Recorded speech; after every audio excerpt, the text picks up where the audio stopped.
এই মুহূর্তে চীনে অবস্থান করছেন জাতীয় নাগরিক পার্টির ৮ নেতা। সেখান থেকেই রীতিমতো সামাজিক যোগাযোগ মাধ্যমে সক্রিয় আছেন সার্জিস আলম। বিভিন্ন বিষয়ে নিয়মিত নিজের ভেরিফাইড ফেসবুক পেজে পোস্ট দিচ্ছেন সে। সেই পোস্টগুলো থেকে একটি ফেসবুক পোস্ট ভাইরাল হওয়ার পর নেটিজেনদের মাঝে চালানো হচ্ছে আলোচনা সমালোচনা। সেই ফেসবুক পোস্টে কি এমন লিখেছেন সার্জিস, বিস্তারিত ডেস্ক রিপোর্টে।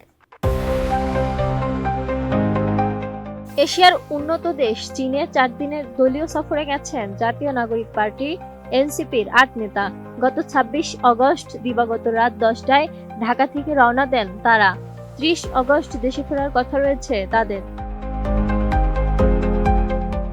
এনসিপির আহ্বায়ক নাহিদ ইসলামের নেতৃত্বে প্রতিনিধি দলে রয়েছেন সদস্য সচিব আক্তার হোসেন, মুখ্য সংগঠক সার্জিস আলম, মুখ্য সমন্বয়ক নাসির উদ্দিন পাটোয়ারি, সিনিয়র যুগ্ম আহ্বায়ক সামান্তা শারমিন, সিনিয়র যুগ্ম সদস্য সচিব নাহিদা সরোয়ার নিভা, যুগ্ম আহ্বায়ক মাহবুব আলম ও যুগ্ম সদস্য সচিব তাহসিন রিয়াজ। সফরে বাংলাদেশি প্রবাসীদের সঙ্গে সাক্ষাতের কথা ছিল তাদের। সেই সঙ্গে এই সফরের মাধ্যমে দুই দেশের সরকার ও জনগণের মধ্যে বন্ধুত্বপূর্ণ সম্পর্কের উন্নয়ন ঘটবে বলে মনে করছে দলটি। এনসিপির নেতারা জানান, চীন সফরকালে তারা একটি বিশ্ববিদ্যালয়, একটি গ্রাম ও শিল্প কারখানা পরিদর্শন করবেন। চীনা কমিউনিস্ট পার্টির সঙ্গেও বৈঠক করার কথা রয়েছে তাদের।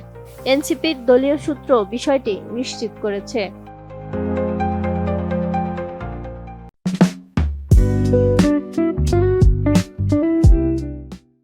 এদিকে 29 আগস্ট চীন থেকে নিজের ভেরিফাইড ফেসবুক পেজে একটি পোস্ট দেন এনসিপি নেতা সার্জিস আলম, যা রীতিমতো ভাইরাল হয়েছে। এদিন বেলা 11টার দিকে দেয়া ওই পোস্টে তিনি লিখেছেন, আমরা চায়নাকে যতটা উন্নত ভাবি, অবকাঠামোগত উন্নয়নের দিক থেকে চায়না তার চেয়ে অনেক বেশি উন্নত। মাত্র 1 ঘন্টার ব্যবধানে তার এই পোস্টটিতে লাইক কমেন্টের বন্যা বয়ে গেছে। ইতোমধ্যেই 1 লাখেরও বেশি রিয়াকশন, কয়েক হাজার কমেন্ট এবং হাজার খানেক শেয়ার হয়েছে পোস্টটি। বেশিরভাগ নেটিজেনরাই ইতিবাচক কমেন্টে ভরে দিচ্ছেন সার্জিসের ফেসবুক পেজের কমেন্ট বক্স। এর আগে গত 21 আগস্ট চীন সফর উপলক্ষে এনসিপির এই প্রতিনিধি দলের জন্য এক সংবর্ধনা আয়োজন করে ঢাকায় অবস্থিত চীনা দূতাবাস।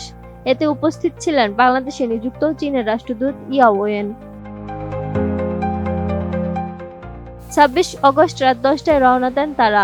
আগামী 30 আগস্ট তাদের দেশে ফেরার কথা রয়েছে। এনসিপির এই সফরটির নেতৃত্ব দিচ্ছেন দলটির আহ্বায়ক নাহিদ ইসলাম। সফরে বাংলাদেশি প্রবাসীদের সঙ্গে সাক্ষাতের কথাও রয়েছে তাদের। এই সফরের মাধ্যমে দুই দেশের সরকার ও জনগণের মধ্যে বন্ধুত্বপূর্ণ সম্পর্কের উন্নয়ন ঘটবে বলে মনে করছে দলটি। Desk report, ATN news.